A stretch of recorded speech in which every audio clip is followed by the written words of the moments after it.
Bem-vindo ao meu canal Descomplicando a Bíblia. Eu sou o Obadias Diogo e nós estamos apresentando a série O Grande Conflito. E dessa vez nós estamos dando continuidade ao último vídeo que nós falamos sobre o dilúvio.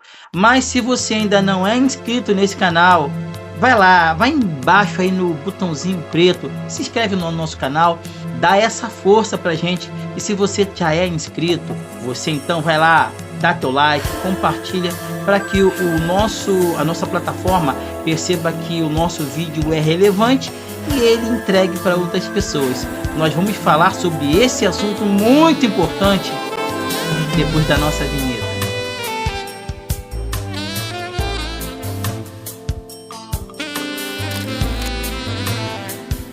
Então vamos ao nosso assunto. Há uma grande controvérsia entre muita gente que fala que existe uma contradição, porque a Bíblia fala que no dilúvio houve água que saiu por baixo, além da água que saiu por cima, ou seja, saiu água da terra e que inundou o planeta. Mas por volta do ano de 1980, o PhD e engenheiro mecânico chamado Walter Brown, ele escreveu um trabalho científico que denominava a teoria das hidroplacas. E a teoria dele era interessante. Ele disse que a Bíblia conta que a terra, a parte seca, surgiu da água, né? Então ele diz que, segundo a sua teoria, que abaixo da terra, da crosta terrestre, mais ou menos cerca de 16 quilômetros abaixo, existe uma gigantesca camada de água. E é tanta água que, para que vocês tenham uma ideia, ela é capaz de preencher todo o oceano terrestre 3 vezes. E, por incrível que pareça, o que os cientistas atuais têm descoberto nos dias de hoje tem corroborado e confirmado o que esse grande cientista descobriu lá atrás. Mas vamos à grande... o que diz realmente ele, né? O que ele conta?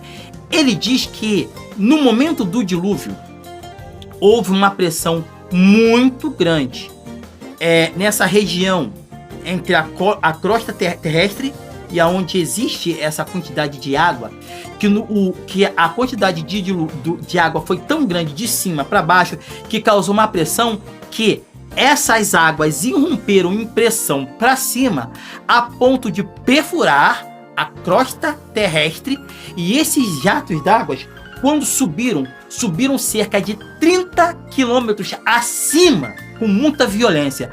Mas interessante que isso corrobora o que a escritora Ellen White diz no livro Patriarcas e Profetas, na página 60. Ela diz assim, olha: jatos de água irrompiam da terra com força indescritível, arremessando pedras maciças a muitos metros do ar, e ao caírem, sepultavam-se profundamente no solo.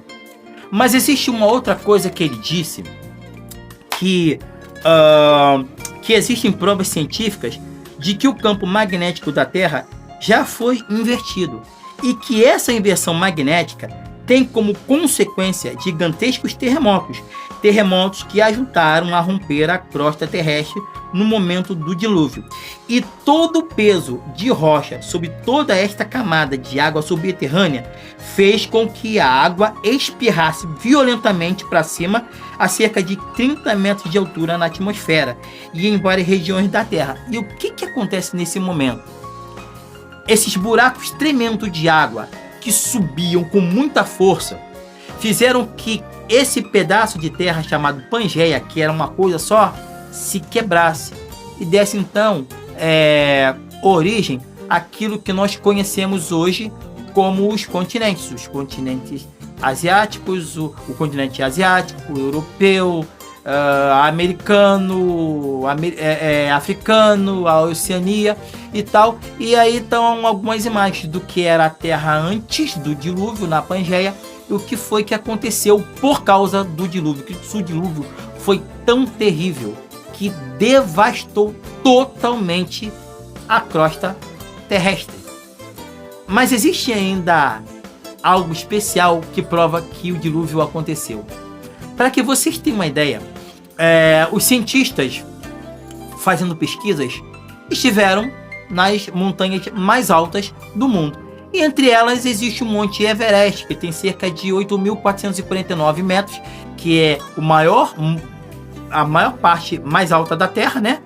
E outras. E ele tem mais ou menos em quilometragem, ele tem cerca de quase 9.000 quilômetros de altitude. Mas, amigos, o problema todo, e que não sei se é problema ou solução, porque ele prova que existiu o dilúvio. Por quê? Porque eles encontraram nessas montanhas algo que eles não deveriam encontrar ali. Eles encontraram fósseis de peixes, como esse que eu estou mostrando para você aqui. No momento em que o peixe estava lá, ele foi soterrado automaticamente, mas não foi só esse. Aconteceram outros que foram encontrados. Esse que eu estou mostrando para você agora também é importante, porque esse peixe estava devorando outro peixe no momento em que o dilúvio caiu e ele foi soterrado e foi fossilizado. Esse outro que eu estou te mostrando também aconteceu. Ele estava se alimentando de um outro peixe e também instantaneamente foi soterrado e fossilizado. Agora, o que chama mais atenção nessa questão é esse outro que eu estou mostrando para você agora aqui. Cardumes de peixes fossilizados em montanhas? Como é que pode isso? Ora, queridos, isso só prova o que a Bíblia fala, porque ela diz que as águas do dilúvio subiram de tal forma acima das mais altas montanhas, diz o escritor do livro de Gênesis, que cerca de 15 côvados acima da montanha mais alta da terra. Isso aproximadamente 7 metros de altura, mais alto do que todas as montanhas. Isso comprova que num determinado momento os peixes nadaram por ali. Não tem outra explicação. Outra coisa, encontraram, a ciência entende algo que é inquestionável entre todos os cientistas.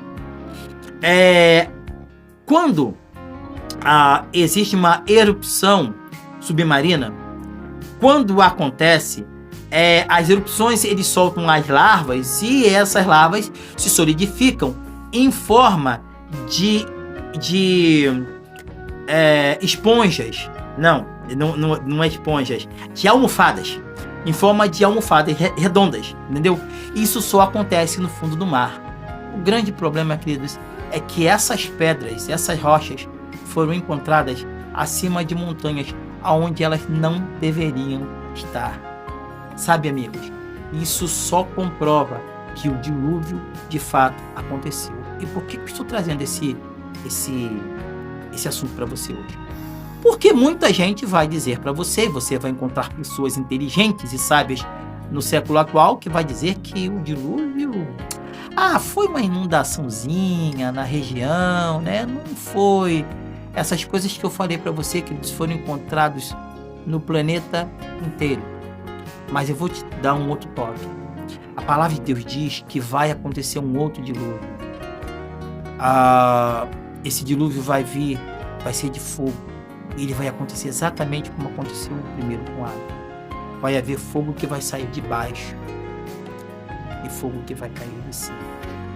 E toda a maldade, todo o pecado vai ser destruído. Deixa eu dizer uma coisa.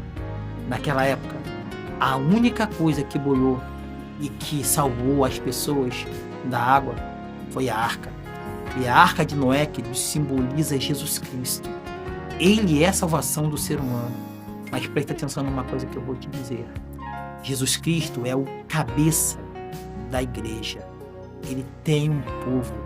E da mesma forma como as pessoas foram salvas do dilúvio dentro da arca, hoje existe uma arca. E essa arca, amigo, é a igreja.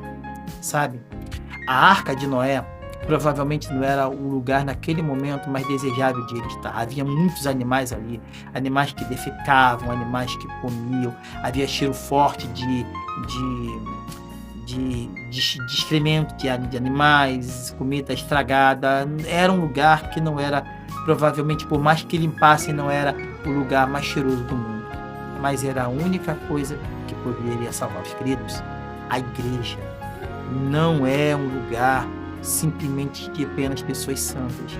Existem pessoas problemáticas, mas presta atenção. Ali é o único lugar, a única coisa, Diz a escritora Ellen White que a igreja é a única instituição nessa terra que Deus provê a sua especial atenção. E só ela vai durar os momentos mais difíceis desse mundo. Eu convido a você a fazer parte dela. Esse dia vai chegar. Vai chegar o dia em que Deus vai cobrar do pecado o mal que tem feito nesses últimos 6.000 anos. E eu queria que você estivesse nesse grupo e vai triunfar. Que Deus abençoe você e a sua família.